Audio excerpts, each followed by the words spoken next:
বাংলাদেশের কূটনৈতিক কড়া জবাবে কোণঠাসা দিল্লি। খেলাটা শুরু করেছিল ভারত। বাংলাদেশের পলাতক স্বৈরাচারের কূটচাল বাস্তবায়নে মরিয়া দিল্লি। কোনোভাবেই বাংলাদেশকে মাথা উঁচু করে দাঁড়াতে দেওয়া যাবে না। যে কোনো মূল্যে প্রিয় স্বৈরাচারকে বিচারের মুখোমুখি হওয়া থেকে বাঁচাতে হবে।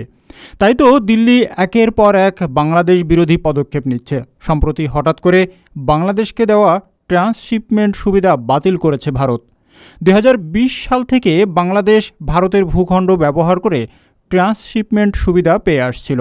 তবে কোনো রকম সৌজন্য ছাড়াই ভারতের কেন্দ্রীয় পরোক্ষ কর ও শুল্ক বোর্ড এক বিজ্ঞপ্তিতে সেই সুবিধা বাতিল করে।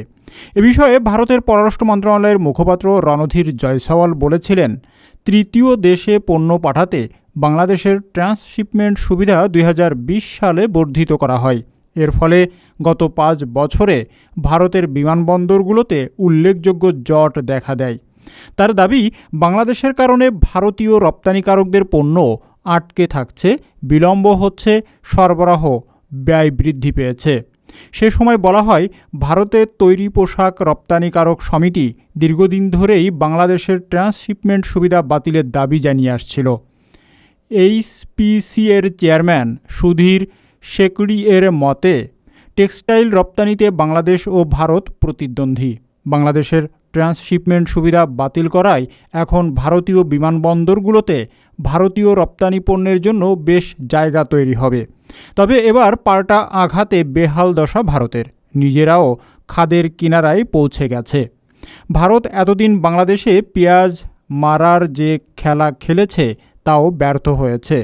এবার ট্রান্সশিপমেন্ট ঠেকাতে গিয়ে নিজেরাই পড়েছে বিপদে। ভারত থেকে স্থলবন্দর দিয়ে সুতা আমদানি বন্ধ করেছে ঢাকা। বেনাপোল, ভোমরা, সোনা মসজিদ, বাংলাবান্ধা, বুড়িমারি স্থলবন্দর দিয়ে সুতা আমদানির সুবিধা বাতিল করেছে জাতীয় রাজস্ব বোর্ড অর্থাৎ এনবিআর। আর এই সিদ্ধান্তের ফলে ভারতের কপালে চিন্তার ভাঁজ। ফয়দা লোটার সব পথ দিন দিন বন্ধ হয়ে যাচ্ছে। তবে স্থলপথ ছাড়া সমুদ্রপথে বা অন্য কোনো পথে সুতা আমদানি করা যাবে। ভারতের উত্তর ও দক্ষিণ অঞ্চলে উৎপাদিত সুতা কলকাতায় গুদামজাত করা হয়। এরপর সেখান থেকে সুতা বাংলাদেশে পাঠানো হয়। এইসব সুতা তুলনামূলক কম দামে বাংলাদেশে প্রবেশ করছে। এ কারণে দেশি সুতার পরিবর্তে স্থলবন্দর দিয়ে আসা সুতা বেশি ব্যবহার করা হচ্ছে। ফলে ভারতের কাটা তোলার সিদ্ধান্ত এবার ভারতের গলাতেই কাটা হয়ে ফুটছে। বাংলাদেশকে বিপাকে ফেলতে গিয়ে নিজেরাই পড়েছে বিপদে। বাংলাদেশকে ঠেকাতে গিয়ে কলকাতার ব্যবসায়ী হাসপাতাল নিঃস্ব হয়েছে, পেঁয়াজ কিংবা আলু চাষিরা সর্বশান্ত হয়েছে। এবার সুতা উৎপাদনকারীদেরও বেহাল দশায় ফেলেছে মোদির প্রশাসন।